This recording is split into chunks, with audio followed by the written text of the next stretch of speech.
All right, summer vacation is over, and we are back.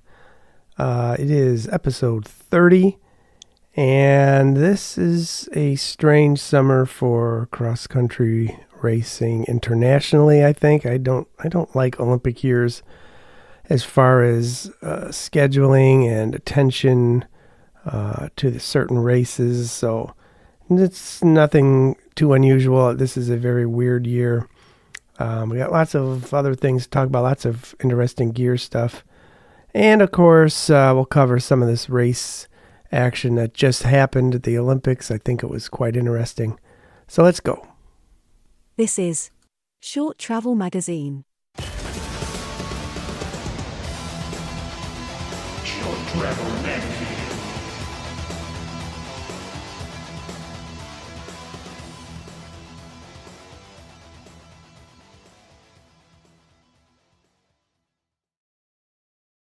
Racing news and views. All right, I guess I got to get this Olympic stuff out of the way. A friend of the channel, Brian, who was actually able to attend the XCO events, which is really cool. He's not made a formal appearance yet, although he's going to. He has to. He's got a lot of good information to share. Since he was actually there, he did send back some great photos and gave me some good information about it. Very cool. So I would like to discuss that with him in the next week or two. But in the meantime, I'm assuming everybody watched it. My number one takeaway was how bad. I mean bad. We're talking one of the worst experiences I've ever had watching a bike race on television. Peacock in the US of A had, for the women's race, the men's race for some bizarre reason was much better. The women's race had 26 commercial breaks. And these were not 30-second breaks or here, watch this for 5 seconds and then you can skip it. Most of not all these breaks were 4 minutes long or longer. It was one of the most brutal things I've ever seen. I actually quit watching it. You cannot watch something like a race that's constantly moving and things are changing and happening over an hour and a half. You can't watch that in 2-3 minute increments and then stop for 4 minutes and then start up again.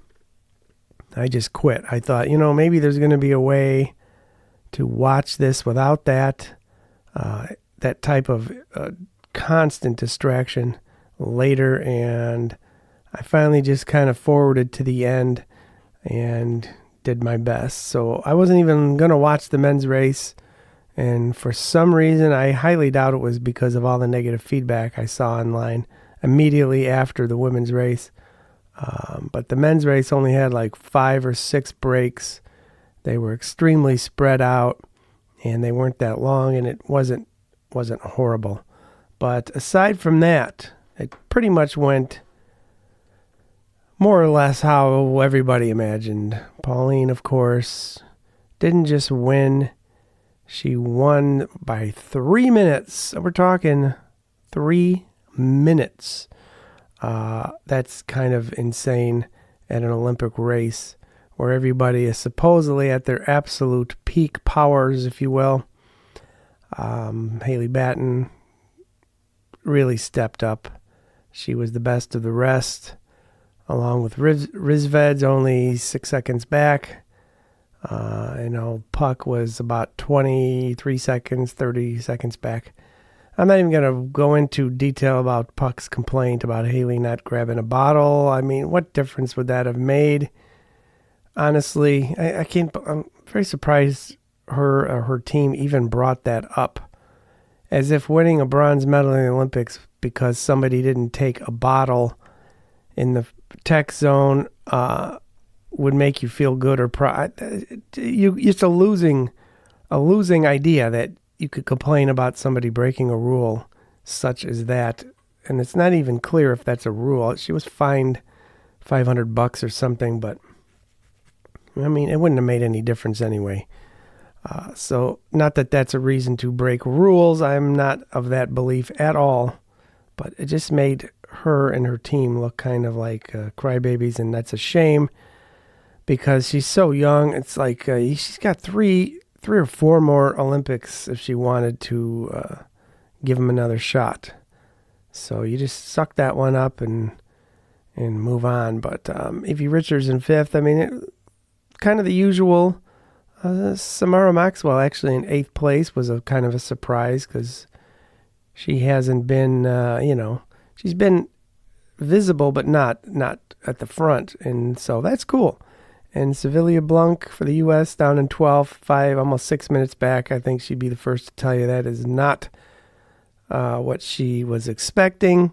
So off goes Pauline to the road. And nobody has said, I don't think she said if she's going to show up for the World Championships here in a couple weeks. I don't really see why not at this point. I mean, why wouldn't she? If she's in that great of shape, I'm assuming she'd walk away with yet another World Champs to the dismay of Rizveds and Puck and a few others who probably would be some of the top contenders for that race. So who knows what's going to happen. But Haley Batten kicking some butt.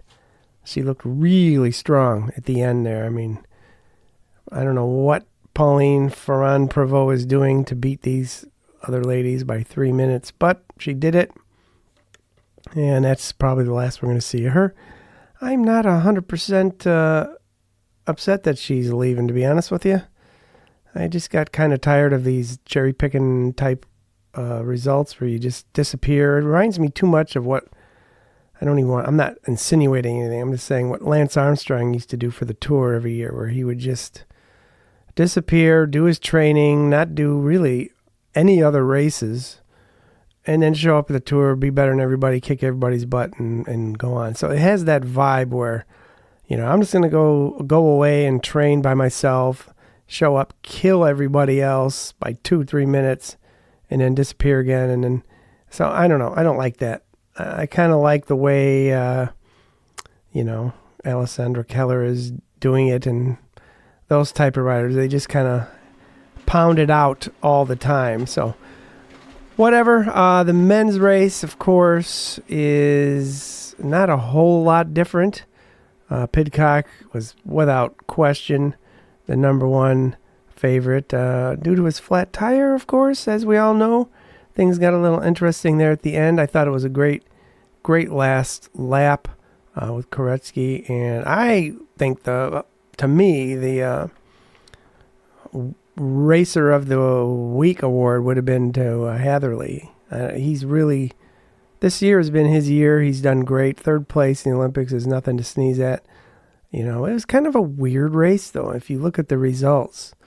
You're Matthias Flukiger in fifth, Luca Brido in fourth, Sam Gaze in sixth. I mean, those guys, I thought for sure, they were up there, 30 seconds back, a minute 20 for fifth place, a minute 41. Full on 100% hats off to young Riley Amos. I mean, who wasn't, I was kind of screaming at the screen a little bit when he took off, got the whole shot, and took off like a rocket and was leading for a few minutes. That told me, hey, this dude is not playing around, which is exactly what I was kind of hoping he would do, is just not just get caught up in the moment and but try and win the thing, Try and get up there and hang with these dudes, and he most certainly did. He's got a lot of big names who finished behind him, a lot of big names that he beat. So that was awesome. He knows it was awesome. And what happens next year with the team, who knows? I don't know what his contract is, but I think from what I hear, rumblings on the street, if you will, Team Trek is a bit of a mess right now, and there's going to be some major changes. I would have to imagine most teams that are not locked into firm contracts for 3-4 years with some of these racers, I think 2025 is going to look quite a bit different. It always does the year after the Olympics. It always does. teams make commitments through the Olympic year, 2 years or 3 years with that single goal. And then after that, it's free for all. Everybody who sucked that year gets kind of bumped out and ends up showing up somewhere else. And I kind of can't wait to see where everybody's going to end up. I think 2025 is going to be the good year of racing without Olympics and all that crap to worry about. I did see the schedule, the preliminary as in not even naming countries or cities yet. But it appears they're going to follow the exact same formula. They will have 10 races, though. That's up. What do they have, 8 or 9 this year? So 10 races, 2 in April, week after, back to back. Probably in Brazil. I can't imagine they would try that somewhere else so quickly, but they're going to do that in April. They'll have the last 2, sounds like, in North America. And everything else in the middle, mixed up in the usual way for Europe. So I'm looking forward to 2025. So the Olympics overall, it's my least favorite race every 4 years, I'll be honest. So the results were no big deal. It was a fun thing to watch as an event. My problem is now we've got one race, the World Championships. And then we've got another huge break all the way till the end of September. So if you stop where we left off in July 7th in France for the last XCO race, we're talking all the way till the end of August. So 2 full months of no racing. And then you get that World Champs out of the way. Now you have a full another month, end of September, before you have the last 2. So if you didn't make the Olympic team, and let's be honest, the vast majority of professional racers did not go to the Olympics, you were talking one race in 3 months. That's going to be weird, and I bet a bunch of them don't even go to the Lake Placid or Canada race. I bet this year there'll be less racers at those 2 events than there have been the last 2 years. People will be tired. They didn't, there's nothing. They're not racing for the overall. They're just going to blow it off. That's my prediction. So let's talk about blowing things off a little bit. And I don't know how you could say that the American National Championships at the end of July was anything but a blow-off fest due to the ridiculous scheduling, in my opinion, of making this race a week before the Olympics. I have no idea what these idiots are thinking.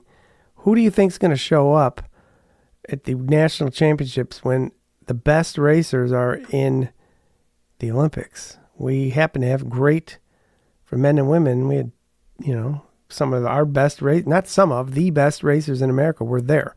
And it just stinks because it kind of drags the whole thing down. Now, of course, Riley Bjorn, the other Riley, same age as Riley. I'm sorry, his name is not Riley Bjorn. It's Bjorn. That's so confusing. But both Rileys are the same age. Both of them are done with under 23. Both of them will be going to elite. He kind of wiped the floor with everybody in the short track and the cross country. So hats off to him. Robbie Day, I've never even heard of the second and third and fourth. Second, third, and fourth place were the same for cross country, Olympic, and short track at our national champs. Robbie Day, Devon Feehan, and Dane Gray. Never heard of either of them. That kind of shows you no Blevins, no Amos, and there's an awful lot of other racers that did not even bother showing up that kind of used to be cross-country racers that dabbled in it and are now pretty much just sticking with the gravel thing. Kind of a bummer. I'll be honest with you. Bjorn Riley still deserves, his glory. He was the best on the day. Now for the women, this is a whole different ballgame. You got Kelsey Urban, who won, which is kind of a bit of an upset of the year, I think. Kate Courtney in second and Gwendolyn Gibson in third. and Evelyn Dong, who's, fairly popular but doesn't do the World Cups. And Madigan Monroe got fourth in the short track as a under 23 racing in the elites. So we had our best, there, and that kind of shown. They raised to the top the best. So I don't know. Overall, it was very, very unexciting, if you will. I did not even watch it or try and find it. It's just kind of a bummer that everybody wasn't there. Maybe next year we can see a race where the top 10 are all literally names maybe, they heard of. On the upside, what's the upside? Well, the upside is a lot of these racers could say they're the third best in the country. Even if, a lot of these guys, Robbie Day, I haven't Googled them. They're probably the top racers in their, specific states, if you will. Let's just do an example. Here's Robbie Day. He's only 22, so he's an under 23 racer too. I guess it's the young. It looks like he is from, you'd think it would say here. Does not say where he's from. He's 22. He rode for the Bear National Team, which is one of the bigger, that's a Colorado-based team. So I'm going to have to assume he is a Colorado-based rider. But I could be completely wrong. All right, let's move on. What else? Yolanda, of course, bowed out of the Olympics, which made sense. That's about it. Let's move on to some gear stuff. Changing gears. More new stuff we don't really need. First off, let's talk helmets very quickly. I have been on this bizarre helmet kick lately. I think in the last 4 weeks, I've bought 4 helmets, I think now, which is really stupid. I already had 3 or 4 helmets. A couple of them I haven't even worn yet. But I just kept finding these great deals at a outlet store, if you will. I don't know if it's national. Sierra? Does anybody have Sierra stores besides us in Chicagoland? Anybody remember that little newspaper quality, tiny little book we'd get in the mail from Sierra Outdoor? What was it called? Sierra Outdoor Research or something? I don't remember. It was just a little catalog with black and white hand-drawn. There were no photos. It was just a little drawing of the products. Watches and clothes and camping equipment and all that stuff. It was a cool catalog. I loved kind of flipping through it, but I never bought a single thing out of there. So apparently, Sierra is a chain of stores owned by TJ Maxx and Home Goods of discount crap, buyouts, blowouts, not used. I shouldn't say used. It's new stuff, but it's all closeouts. And they have a tiny little bike department, which most of the time is just a bunch of junk, stuff I would never buy. But they did have a run on, they must have had a big buyout from Oakley. Now, the big buyouts they've had from Shimano in the past, where they'd have a bunch of shoes, and Pearl Izumi they have at times, and they'll have a whole bunch of shoes and clothes. And they've had, I can't think of the name. They've had 2 or 3, Louis Garneau, is that how you say it? They've had a bunch of stuff from them. And they occasionally would have a Gore product, like a Gore-Tex jacket for cycling. So I used to kind of scour there and buy clothing from them. Never shoes. And then I just happened to, and then once that stuff's gone, there's a good chance I'll never get anything again. So it's kind of a bummer. But they had a huge buyout, of Oakley helmets and gloves. And I always wanted to try an Oakley DRT helmet. I tried one years ago, 2019, at the Snowshoe World Cup that I went to. They had an Oakley booth, and the Oakley helmets had only been out a short while, and they had them there, and I tried on the DRT, the mountain bike helmet, which is a little kind of heavy duty for a cross-country race type helmet. But the thing it felt so good. Just at the booth, I thought, oh my goodness, this whatever mold they're using for their heads at Oakley is exactly my head shape.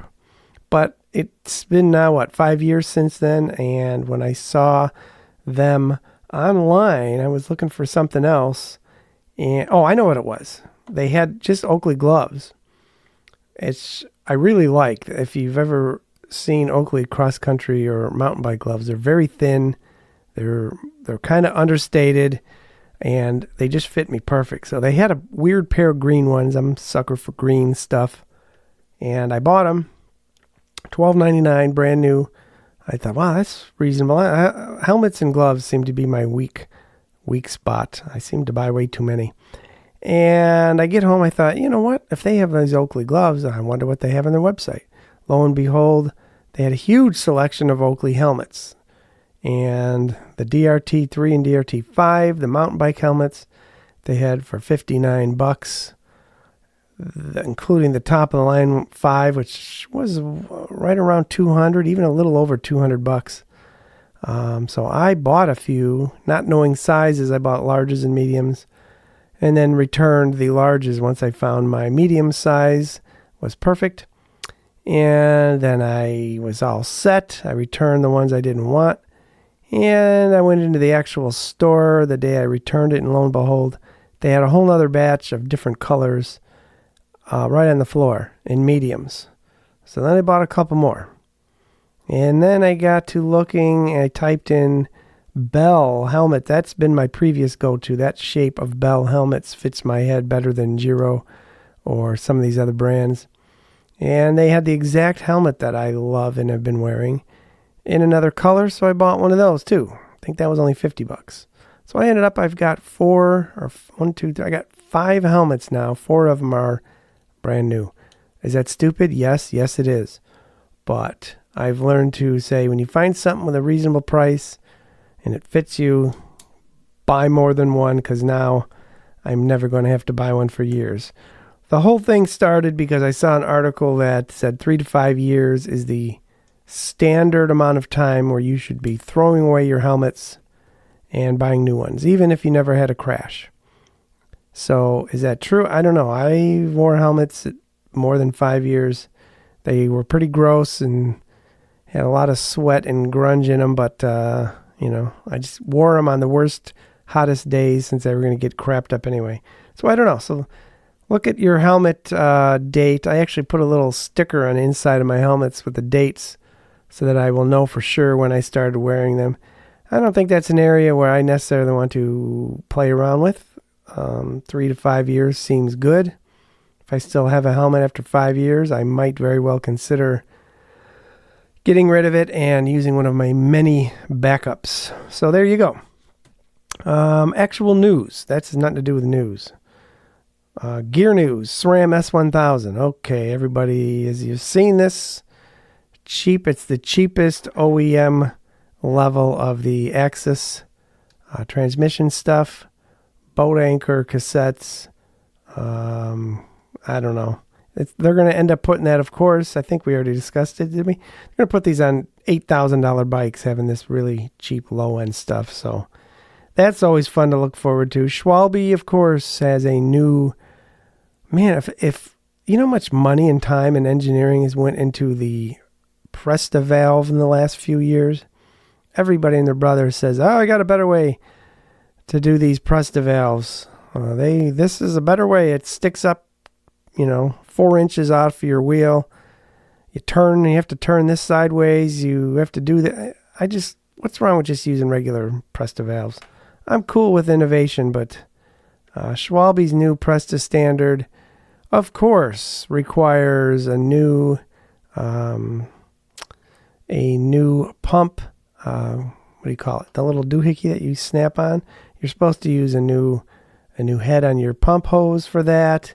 So right off the bat, I go, nope, not interested. If it doesn't work with existing pumps, then you can just forget it. Niner bikes. Anybody remember Niner bikes? They are going to be going direct in Europe only. In Europe, you'll just be able to it'll be like a Canyon. You go online, pick your bike out, ship it to your house. I thought, it kind of makes sense because Niner is no longer the big force they were if you were in the 29er bike market. They're still around. They're owned by somebody else. I can't remember who, Kent or Huffy or somebody.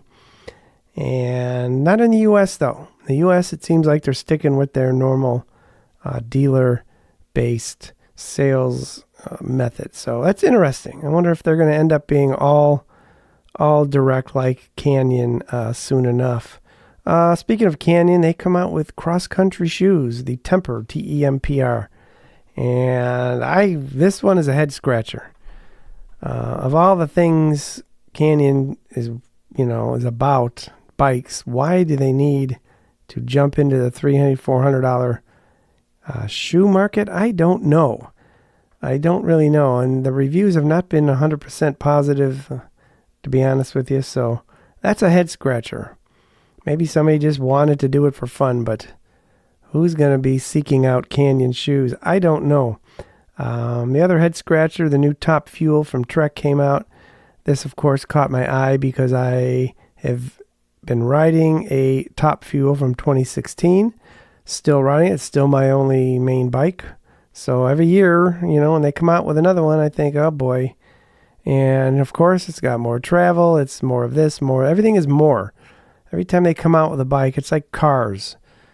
Every year the cars have to get a little bigger. Your little compact car in 3 generations is now a full-size car. And then they got to come out with a new model to be compact car again. I think that's the way this travel geometry crap is going with bikes. 130, 140 mil travel on Top Fuel. Nope. That is just not going to cut it for me. That doesn't make any sense. Scott Scale. Gravel bikes, come on, they have the opposite approach. It's a hardtail with a rigid fork. I'm not sure why they're calling it a flat bar gravel bike. There's nothing gravel bike about it if you look at traditional gravel bikes. So I'm not real sure what's going on. There's some weird moves in the bike world right now. RST, speaking of weird, RST forks. Does anybody remember a very, very brief period in the 90s, mid-90s, maybe the later 90s, where RST, the Taiwan maker of basically junky forks for kids' bikes and the like, they tried to kind of get into the pro-level cross-country racing, and they had a few sponsored teams who had RST forks. They were never considered, on par with Manitou, RockShox, and Fox. But they are apparently back, and they have their own electronic suspension, rear and front, which I can't imagine how that's going to work. So the forks look to be more like an enduro fork. I don't think they're cross-country race forks like the Öhlins or the Sun Tour type things, but just the same, RST is going to give it another go. Just think about how many different fork options we might have, electronically speaking. Fox has already shown prototypes of all kinds of electronic wireless stuff, including the new dropper posts that they already showed. So you're going to have RST, Sun Tour, Öhlins, DT Swiss has got to be doing something. Of course, your Fox, your RockShox, and now your Manitou, who's not wireless, but you're going to have a good choice of eight forks. It's kind of peak cross-country suspension fork, if you will. So that's that. What else? That's about it. Let's move on. I got a couple other quick tidbits, then we'll wrap this one up. Interesting tidbits. Curated just for you. All right, let's start up with old school Toby Henderson. He, of course, was a very famous BMX racer in the 70s and very early 80s. He was one of my favorite racers. He rode for Raleigh. I even bought a Raleigh Rampar Toby Henderson edition bike. I wish I still had that thing. I've never seen one since. It's very rare.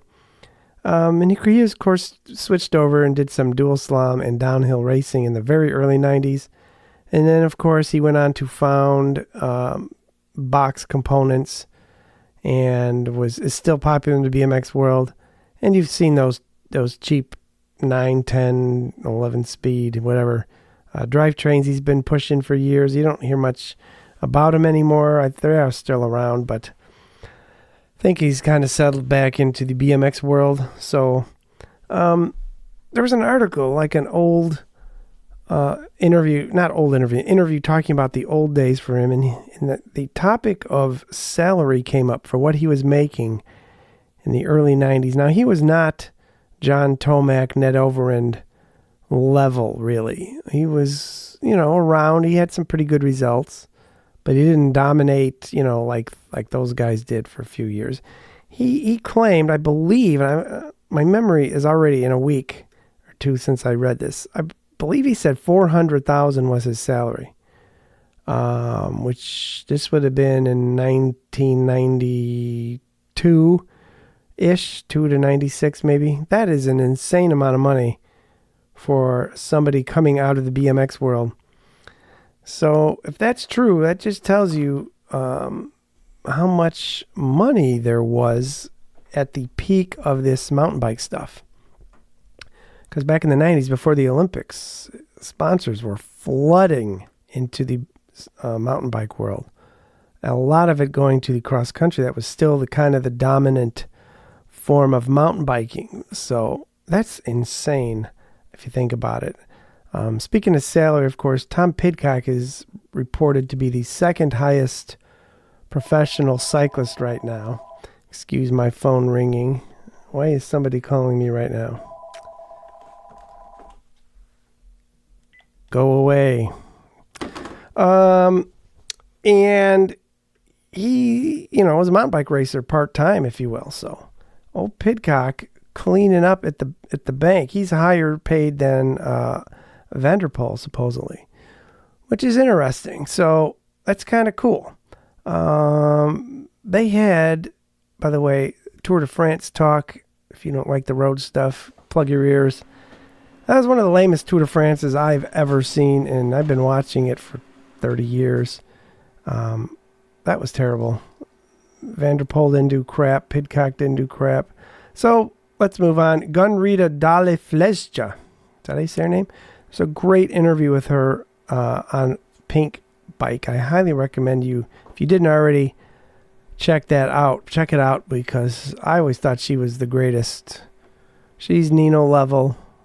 She darn near matches Nino's Palmares, and she quit a while ago. So check that one out. Phil Liggett, since we're going back to the Tour de France, of course, I thought he announced he was retiring his duties as a commentator. No, that's his last Olympics. It's like, well, he's 81 years old.